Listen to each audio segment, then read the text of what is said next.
First, just to make sure everybody knows who everybody is, this is 1, 2, 3, 4, 5, 6, 7, 8 of the 11 of us. So we're missing 3 of us. Go ahead and tell the group what your name is. Elizabeth. Davis Henry. Josh Starr. Evan Drain. Scout Buffy. A.G. Stead. Okay, so in this group we have some who grew up in this church, some who moved in, some who married in, some who are here with the military. It's a wonderful mix of people that end up in our young adult ministry. And our young adult, I want to brag about them and what Katie has done, etc. They meet every Tuesday and do a Bible study. Katie, what do you think your average is in this thing? Between 10 and 15. Okay, so you say 7 to 15? 10 to 15. 10 to 15 young adults who gather together once a week, and I think that's just awesome that they have that kind of community, and they welcome people in no matter the situation. So now I'm going to turn it over to Katie to tell you more about the trip. You all may actually want to come over here so you can see.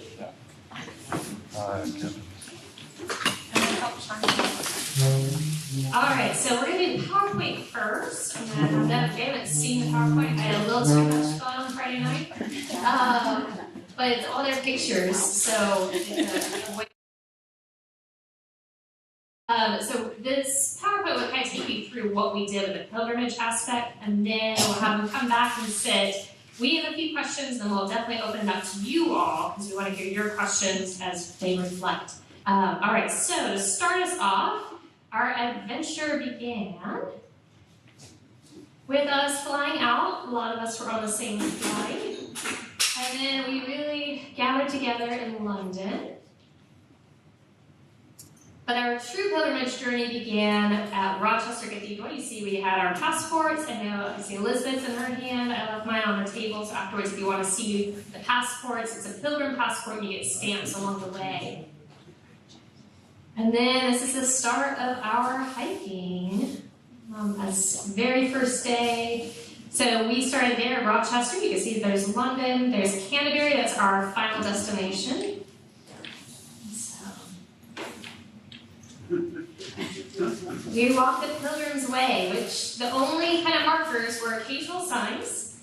And these, if you could find a shelf, but they were pretty few and far between, I would say. So the first day we did get lost. That was our first day, which became a little longer than 11 miles.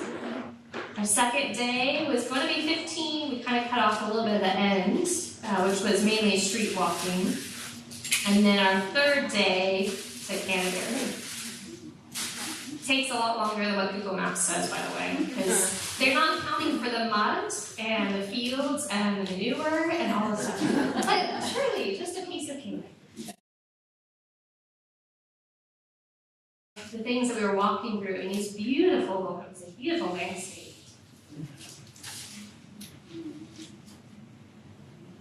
We had arrived at these churches. They would just be unlocked. You would go in, get your stamp. They had amazing hospitality. They would leave you fruits, and sometimes there were restrooms that we could use. And then we'd walk.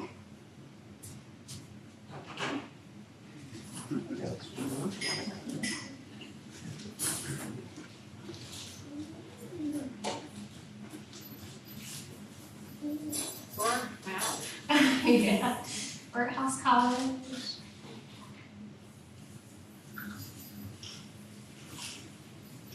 So those are our 3 right here that I'm missing this morning.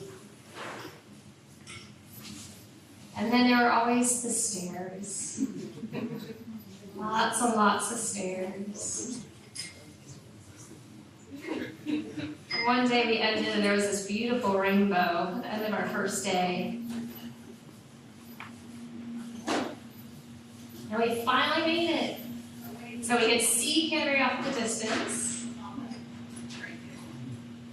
Then we would get closer. Finally we arrived.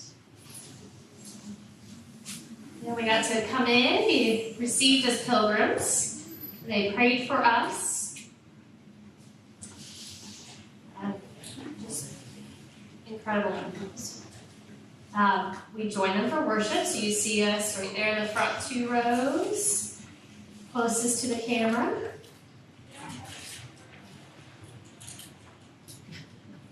And now for something completely different. So we had some fun too.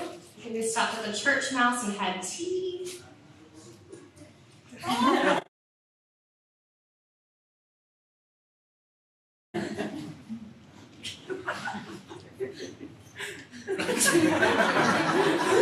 Okay, Marie.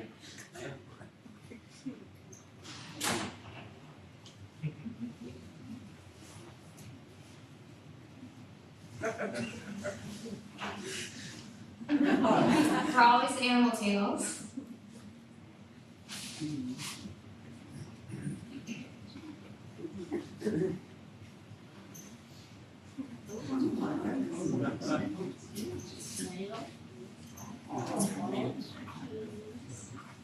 There's Katarina made friends with a lot of cats.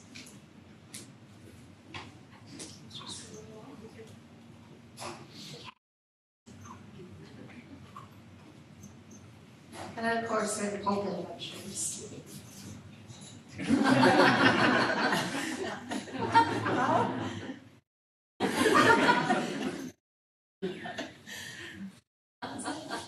All right, you all have a seat.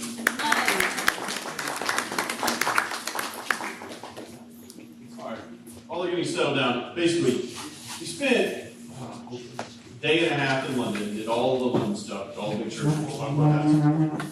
When we started the walk, our basic pattern would be, we pick a particular time, we do our morning prayer at the church that's nearest us, if we could. And then we would start walking. There weren't like set places to stop along the way, so sometimes we'd find a place to eat, sometimes we wouldn't, you'd bring your own thing. We'd get to where we were going. We did have this wonderful guy named Zach who would pick up all of our bags and bring them and move them to the next place along the way. And then we get there, and then we kind of have a little chill time, and then we're in these little pubs. And one of the pubs was founded in 1488 to help pilgrims. It was originally founded as a place for pilgrims to stop on their way to Canterbury. So it was kind of cool to be there. And then we would eat a good meal, drink a couple beers, and then we just do we have our downtime where we talk to each other, we talk about the highs and lows of the trip, we talk about things we're experiencing, what God has been doing. We had that sort of time together. It was really cool that each of the places we went had a place, like a big table we could do this. We could all kind of gather around the table and tell these stories. And then the old people, by that I mean me, went to bed. And then some of the other times they would go out and have a good time. And so for the 3 days of our pilgrimage, that's just kind of the regular rhythm we would have as we kind of went along the way. All right, Katie, how do you want to lead it from here? Let's start by asking, why did you want to go on a pilgrimage? You want to answer a question? Why pilgrimage? A lot of walking. I can start. So for me, I think the pilgrimage is kind of just a physical manifestation of the journey that I think I've been on. Each of us have been on individually and together. So Father Michael alluded to the military people from our group. So I'm one of the Navy guys in the young adults group, and so I've been kind of passing through for 2 years. And personally, I arrived in Pensacola at a really difficult time for myself, and was going through a lot of health struggles and other things, and this group really built me up over the last 2 years and helped me get over that, and helped me now be in a place where I feel so much stronger in myself. Obviously, my health is better, but also in my faith. And so going on the pilgrimage for me was kind of a way of encapsulating and putting an exclamation point on the journey that I've already been on in Pensacola. And it was a cool moment when we arrived in Canterbury, and when you go to the cathedral, the nave to the chancel is actually kind of on an upward slope. So you can stand at the very end behind the sanctuary and look down kind of through all of the church. And I did that, and it was kind of like you were standing on top of a hill. So it kind of made me feel like I had, it was kind of another example for me of how I feel like I had climbed a mountain and gotten over some difficult times. And this group was kind of a big part in helping me do that. So being able to do the journey with them was very important. Thank you, Evan. By the way, Evan has since moved to his next station out in Atlanta, and he came back for this. So we're very grateful for the All right, anyone else want to answer that question? Why you want to do a pilgrimage?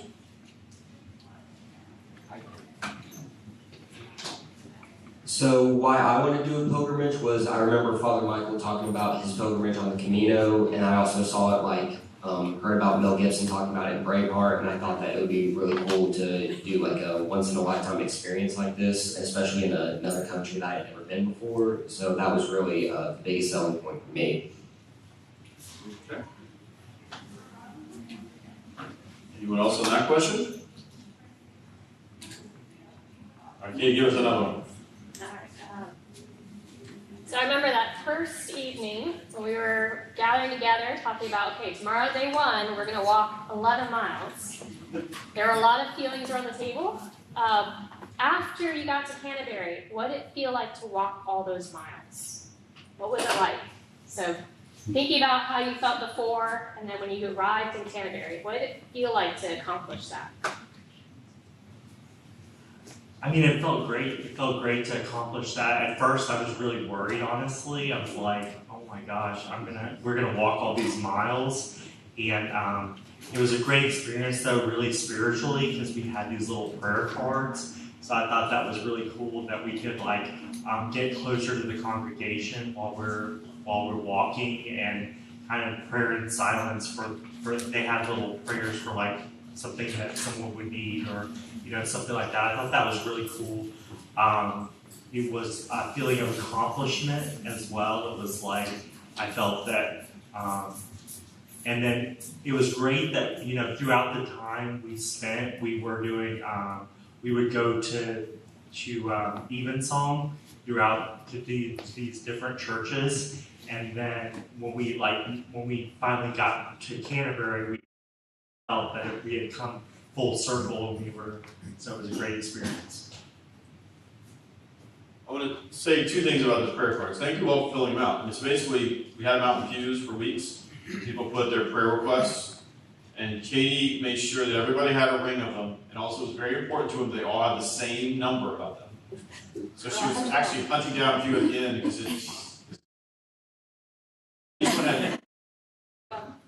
so what we would do is you would just carry it, and as we walked, you would pray for the people on the cards, and after a couple, 5 or 6 miles in, you trade them out. Except for one. Somebody dropped one of them into manure. But they did they tell you, Scout, that they had done that? No, sir. Which we think there's a parable in that. And so then that one got passed around a little bit. Actually, nobody wanted it. Scout had to carry it for a long, long time. Yep. And those people got special prayers from Scout the whole time. All right. Thank you, Josh. Anybody want to answer what it was like the physical toil of it, or what you got out of doing this, the walking piece of it? I mean, the walking piece was a lot.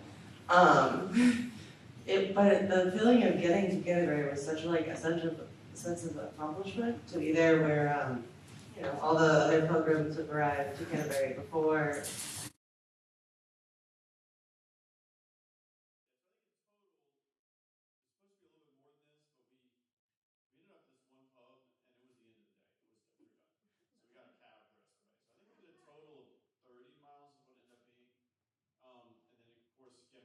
We added a mile when I got us lost at one point. And then, so it all kind of worked out in the end. Anybody else want to address that question about the actual walking piece of it? AG. So I loved the walking portion. When we finally got to Canterbury, it was like, wow, this is over.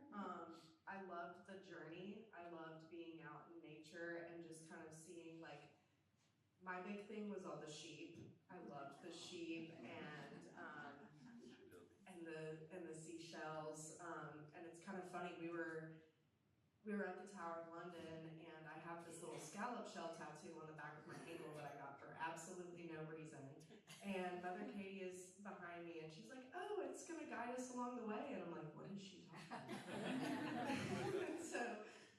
Rochester Cathedral and I see the scallops on the door and I'm like, oh my gosh. So it was all the little like nature symbolisms that like I saw, like the sheep, the shells, the rainbow. I had a great time in this radish field. They were everywhere. It was amazing. But when we finally got to Canterbury, I was like, wow, like this is what we've built up to. Like it didn't feel real until we went inside the cathedral and then I cried. But yeah, it was really awesome. And the first day, Katie and I, like at the last 2 miles, I think, it was not our time to shine. We powered through. We were like, our shoulders are killing us from our packs, but we made it. And I thought the walking was such a cool time to like spend time together, spend time for quiet time, and it was kind of cool to see how like the group kind of moved through that too. So yeah, it was fun. So we actually stayed on site at Canterbury. There's a lodge right there, which was really cool because one, you can kind of come and go as you want, right? Like normally there's like a gate to get into the grounds and you can go at certain times, but if you're staying on site, just show them your badge, you get through. But also, so we get there and we go into church and there's a priest that comes down. It was actually not a priest, it was a pastor, long story. They have a Huguenot church that worships there. And the pastor of the Huguenot church is the one who received us and said a prayer over us as we got there. But then we had a time to go do your own thing for a while, and then we're going to meet up for evensong and then go to dinner. And it was really cool because if you open the windows, you could hear the choir practicing from our rooms. And there was very much a sense of like, wow, we're not in a normal place right now. Like this is not a normal experience. Anybody else want to talk about the walking piece of it? I will say, Katie mentioned this. This is an ancient path, right? People are doing this for well over 1,000 years. But the idea of a modern pilgrimage that's like built up for one is a relatively new thing that anyone's trying to rebuild up. It's not like if you do the Camino, the one I did in Spain, like to get lost, you have to try to get lost. I did it once. In 200 miles, guys. You can get lost once in 200 miles. But and there are like little coffee shops built along the way to help encourage, and there are like different infrastructure. There was nothing like that, right? And certain times we walk along a street, other times it was through a cow pasture, other times it was whatever. But the churches kind of filled that gap. There'd be these little churches along the way. All of them were unlocked. All of them were it would be like, there's your bathroom, and like they would put out fruit and stuff, and water access and everything else. And most of the time we'd walk into one and be empty. But occasionally we got to walk into one and they'd be doing something.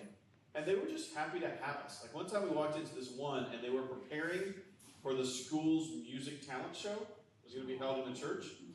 And they thought I walked in first. I was scouting the place out, and they thought I was a musician there. And I was like, no. But they had set up all this like pastries and cake and stuff for the reception of the music show. And they were just like, no, please. We want you to come in, have some tea, have some cake, and they just wanted to show us around. There was some etching thing. Is it this one? Is that the one? Yes. Yeah. That's why was the etching famous, Evan? Evan's always our historian. He tells us all the history pieces. Yeah, so that was it was a etching on the floor, and it was of a knight. It was etched into bronze, and it's one of the first of that kind of artwork that would have been done in England.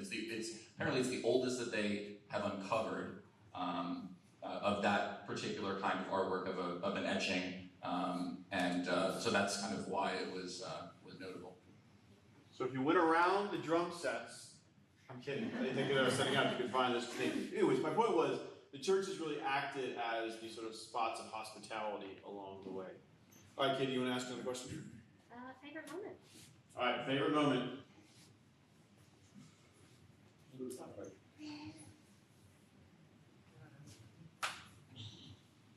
So I thought it was great at the end. It was a great idea that one of our pilgrims, Katarina, she thought of this. So at the end of each day, we would go through this thing called Rosebud. I don't know if you guys have ever heard of it, but you talk about the bud, the thorn, like the bud is something that you look forward to the next day. The rose is something that you were liking that day, and then the thorn was something that was a pain point that day. So I thought that was cool. I really enjoyed that. I thought, that we all could talk and share in what we got each day. So I thought that was really cool. This is actually kind of related to the last question, but I just thought of it. So in addition to the walking part, I watch a lot of British TV, and there's this little skit that a comedian had done in the UK where she was talking about how she wanted to reclaim the gallop from children and make adults gallop again. She was like, wouldn't it be cool if, in the royal procession, King Charles and the Archbishop of Canterbury all galloping? And so to kind of break some of the monotony of the walk, certain periods I would kind of purposefully fall back and then just start galloping towards the rest of the group. And they would, and the first time it happened, I think Scal was like, "Is that a horse? What's coming after us?" And then I just kind of galloped right up. So yeah, that was, I don't know if it was it was just something I was doing throughout the trip. I'm not necessarily saying it was the favorite moment, but it was just something I was doing to break the tension. So we weren't, I wasn't walking the whole time.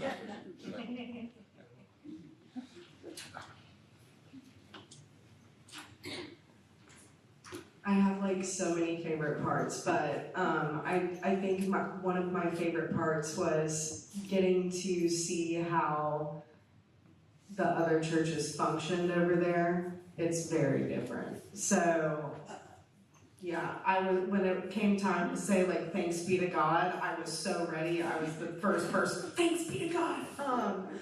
But it was really awesome to go in all the different churches. I felt so connected to every place that we went. And there was this one church in particular, I can't remember where we were at, but some of the places set fruit out along the way, and we found ourselves in this one little church, and their whole little theme was fruits of the Spirit.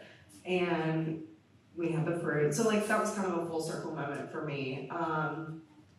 But yeah, I would definitely say that seeing all the different churches, mainly Rochester Cathedral and the Westminster Abbey, those were my two hard favorites. But oh yeah, I forgot. So Chris and I and Katerina, so this man came up to us at Canterbury Cathedral and was like, "Do you have 3 volunteers to serve?" And if you go to 10:30 ever, I serve all the time. I love it. It's so hard for me to sit in the church and not do something. So when we were asked to volunteer, I was like, sign me up right now. And so we got to carry the holy water and the bread and the wine up at the service, the main service on Sunday at Canterbury Cathedral. So that was really cool. They have it on YouTube. We are 49 minutes in. So I want to tell a little more about that story. So basically, whenever we get to one of these churches, Katie would be like, "Well, if we stand over here, maybe we can get a good seat." I'm like, "No."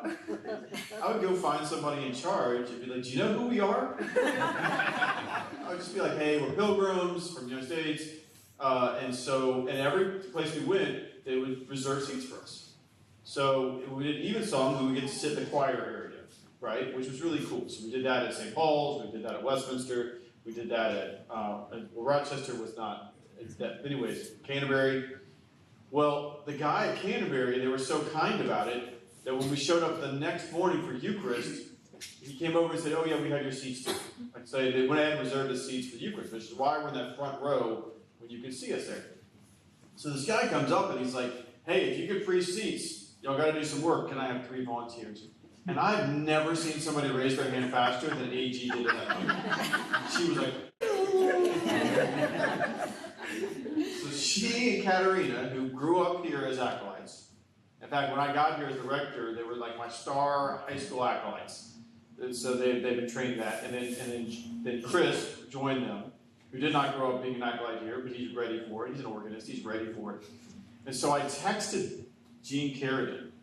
And I didn't even think about what time it was, time change or any of that. I just texted you. Just so you know, 2 of your best acolytes are currently oblation bearers at Canterbury Cathedral. So I thought it was really kind of fun to see them in that role in that community as well. All right, does anyone else want to share a favorite moment? I'd have to say one of my favorite moments is just getting to talk and interact with the locals on every portion of the trip, where we stayed, and one in particular, when we got to Canterbury and we were just walking around having our own free time before we went to evening song, I believe, and I was alone having some quiet time, and a woman came up to me and she asked me, "Are you a monk?" And I said, "Oh no, I'm not." She's like, "Are you a priest?" I said, "No, I'm not a priest, I'm a pilgrim." And she's like, "Do you think you'll join the priesthood?" And I said, "I don't know actually, whatever God has in store for me." And so I thought that was really cool, and it's somebody that I've still been thinking about to this day in like a month now. Who else has a favorite moment?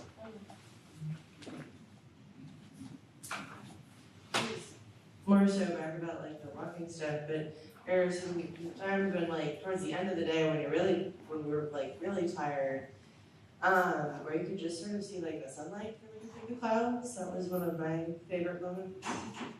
Also getting to Canterbury obviously was just fantastic.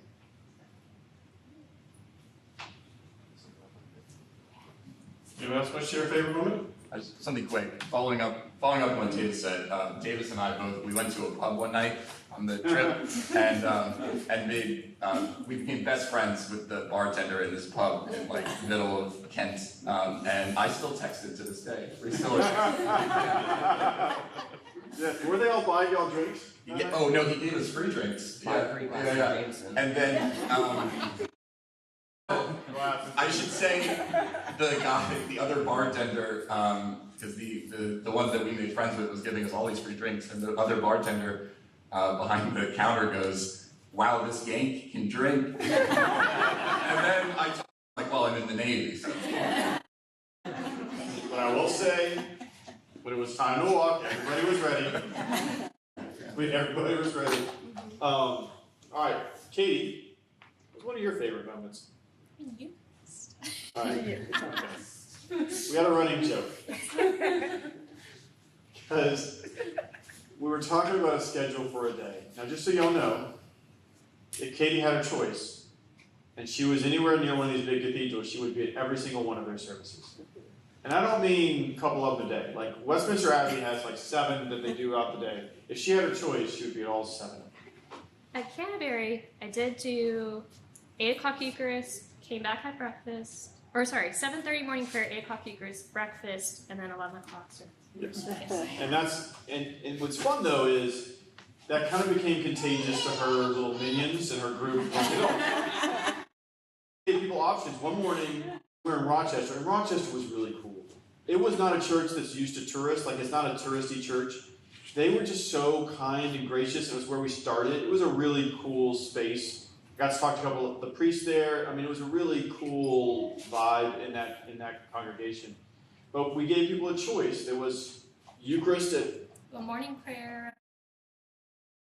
So we gave people a choice. And then, in order to do neither and meet us to start walking, right? And then how many people went with you? Half with me at 7. And then half went with me. So we were talking about, where was it? Was it about Canada? Was it about Westminster the story happened? It was about Westminster.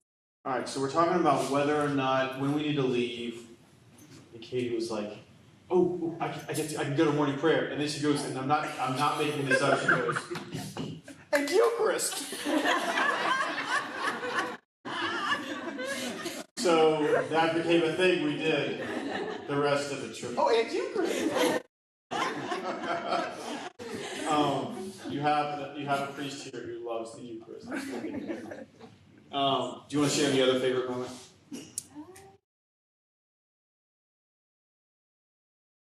Yes, so Eucharist truly is, I could spend all day in the cathedrals. There was something special about coming into Canterbury, having walked 30 miles. And then as we finished seeing Canterbury, wanted to drop our stuff off. We went over to the lodge, and I'd been at Canterbury 3 years ago, and so that's why I'm like, we must stay at the lodge. I told them all, like, we are staying at the lodge. I said we're staying at the lodge.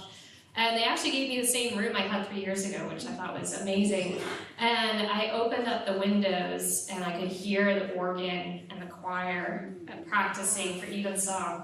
And then I started texting everybody, like, open your windows, open your windows. So there was just something amazing, like we had done it, that powerful journey, and then really bringing those prayers to the cathedral, leaving them there. That was special. So, what about you? What's your favorite? I love to walk. I love long distances. I love walking in such a way you can look at a map and go, I walked from there to there. Like, there's something fun about that to me. But I'll say, when you travel with a group, things get weird sometimes. The personalities get big and there's just tension. Everybody just got along to get along in a way that I thought was really great. And so the only stressful thing I had on my thing was to get us from one place to another and to leave the walking piece of it. Besides that, though, there was nothing to manage. They just kind of, everybody was part of this, and that was really great for me. So I'll tell you one embarrassing story real quick. So as we're leaving Canterbury Cathedral's Eucharist, I'm just talking to this guy, and he tells me that he's the partner of the Dean of Canterbury. And I'm like, oh. We're talking, and she tells me about that, and whatever. So then, later on, when Katie and I were at the Compass Rose meetings, I meet a guy who works at Canterbury, who I thought was the Dean of Canterbury. I was like, I met your partner at church on Sunday. And the guy goes, what? Yeah, I met your partner at church. And he goes, my wife is in York. The other guy, different person. Didn't you meet the bishop? Huh? Didn't you? Yeah, it was at the Compass Rose part of it. Yeah, we did. We met. All right, does anybody have anything else they want to add about the trip, experiences, funny story you want to tell? So I don't know if y'all know this, but Michael is a power walker. And it's great. I'm also a power walker, but oh my goodness, this man. There was at one point when we were in London and we were like trying to keep up with him. We're like, Michael, we're all back here. And I threatened him with an air tag. It was gonna happen. It didn't happen, but it was gonna happen. And then another funny story. So we were walking on the streets a lot throughout our time. And so we had this thing where we would yell, car, and usually everybody would get to one side of the road. There would always be like a random person on the other side of the road. We couldn't all manage to get on one side of the road. And we would say, oh, and the first person who made it on the opposite side was for Peepan. So we would say, I'm for Peepan, when we were on the opposite side of the road, but Evan, bless your heart. We would shout car, and this man was determined to get hit by one. I mean, he could not get out of the middle of the road, and his life depended upon it. So there were many jokes about Evan getting hit by a car. Yeah, car roulette.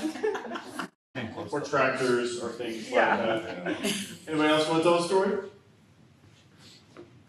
I'll explain one of the photos. So there was we went to this pretty much all the churches we went to were still in use except for one, which was locked up and seemed empty.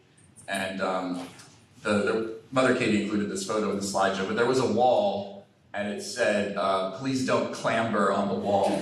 And I was like, I don't even know what clambering is, but I assume it's like, you like climb up a wall. So I was like, I felt a little rebellious, so I was like, did my pose like climbing up it. And then I think it was AG who took that picture. So that's why that was the explanation for that one is I was trying to joking about the sign, not really obeying it. But yeah, I mean, one thing to add would be that, because now I'm in Atlanta, and I started a new job in Atlanta, and when you get to, and Mother Kate, I didn't know about this before the pilgrimage, that when you get to Canterbury, one of the kind of traditional elements is that you can get a pilgrim pin, which again is kind of another manifestation of being on a journey, and you've come back from the journey.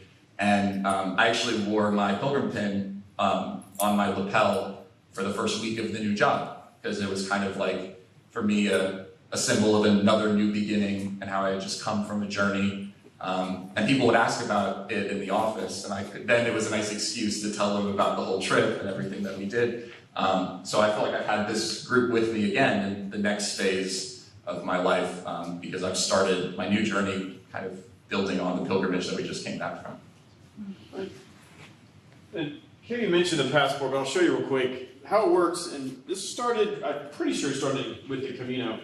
You get these passports that look like this, and along the way, churches, hotels, restaurants, not every one, but some of them will have their own stamp.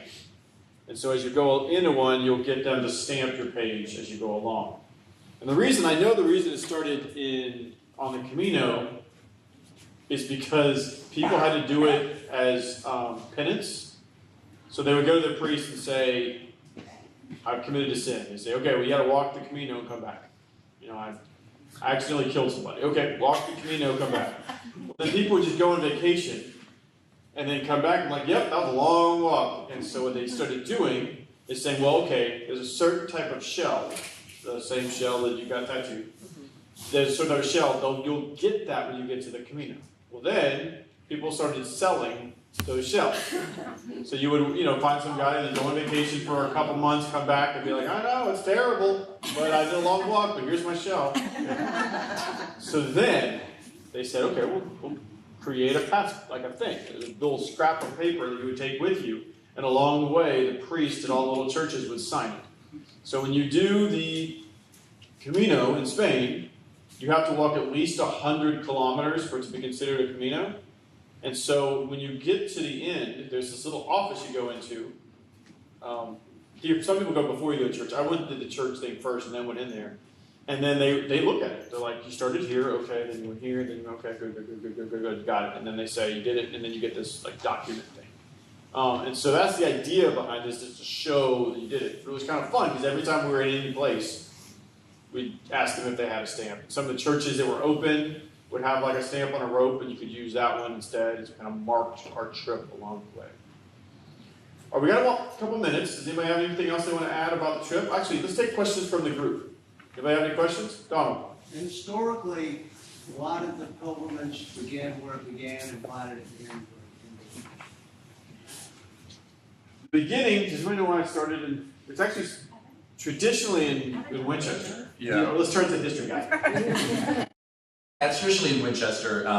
We kind of, because we were coming from London, started in Rochester, and also just to make, the beginning kind of portion, as I understand it, was like a lot of more urban roads, and so we wanted to start where we were actually walking through a nature preserve the whole way.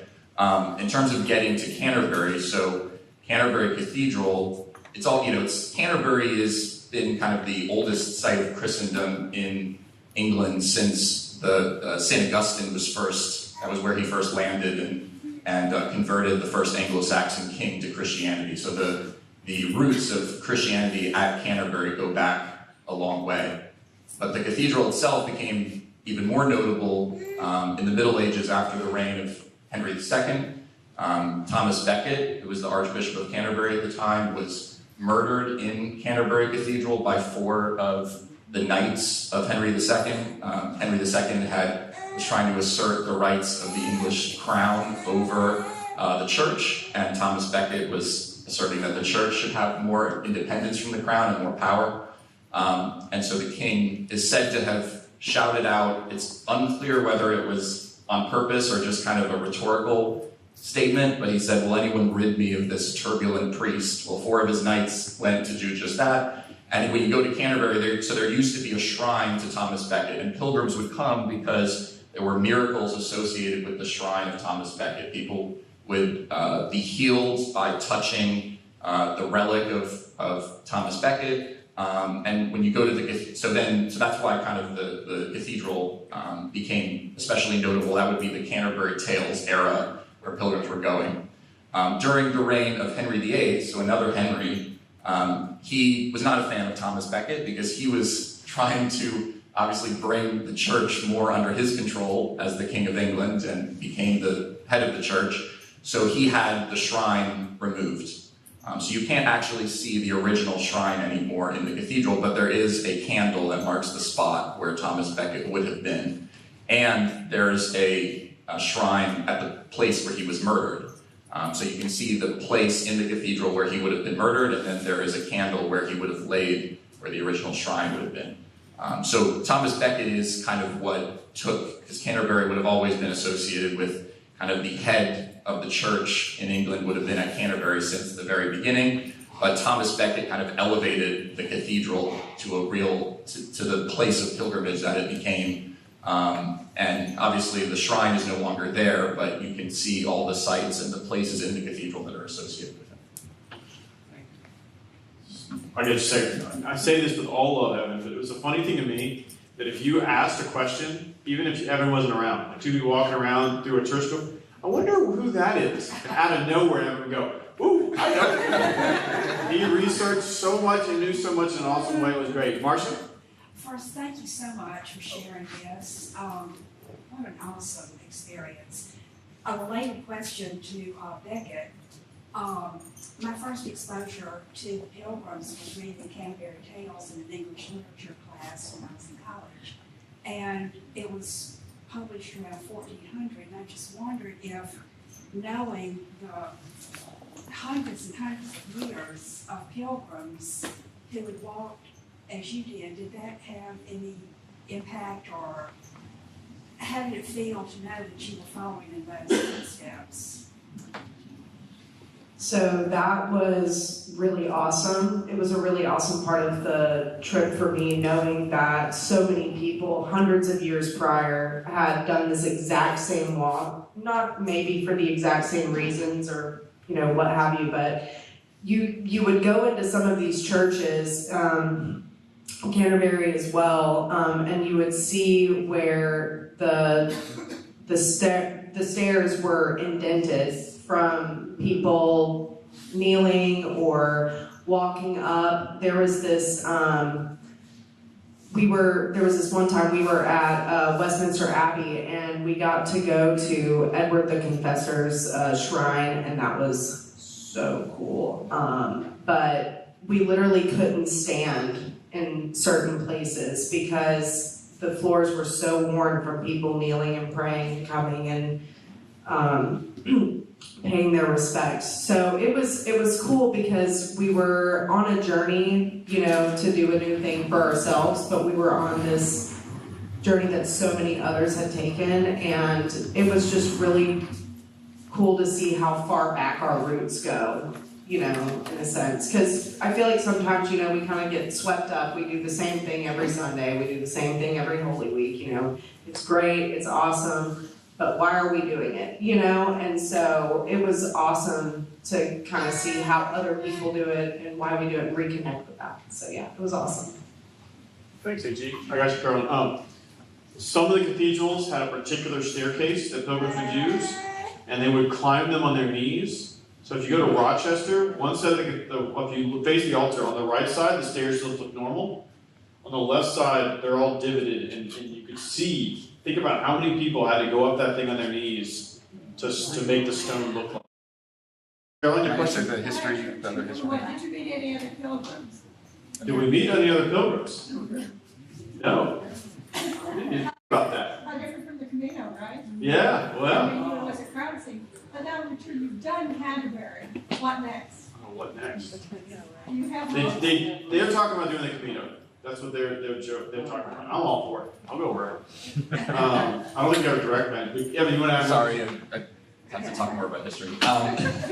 So to your question about comment about the Canterbury Tales, so it was interesting. So I, as part of my love of history, I've also done a lot of genealogical research back into my family, and discovered, this was months ago, even before we went on the pilgrimage, that my 13th great grandfather had owned an original manuscript of the Canterbury Tales, one of like the three that is actually original to Chaucer, and so he's notable for owning that copy. His name is Robert Drury, so he's also famous if you know the Muffin Man rhyme who lives on Drury Lane, because that's actually the street was named after him because he was a Speaker of the House of Commons, and I had come 2 weeks early because I had a lot of vacation time saved up, and my boyfriend and I had driven around England and actually saw his grave where he was buried. It wasn't in Canterbury, but so it did feel for me like I was walking in the footsteps not only of all the pilgrims that come before us, but even like people in my own ancestors who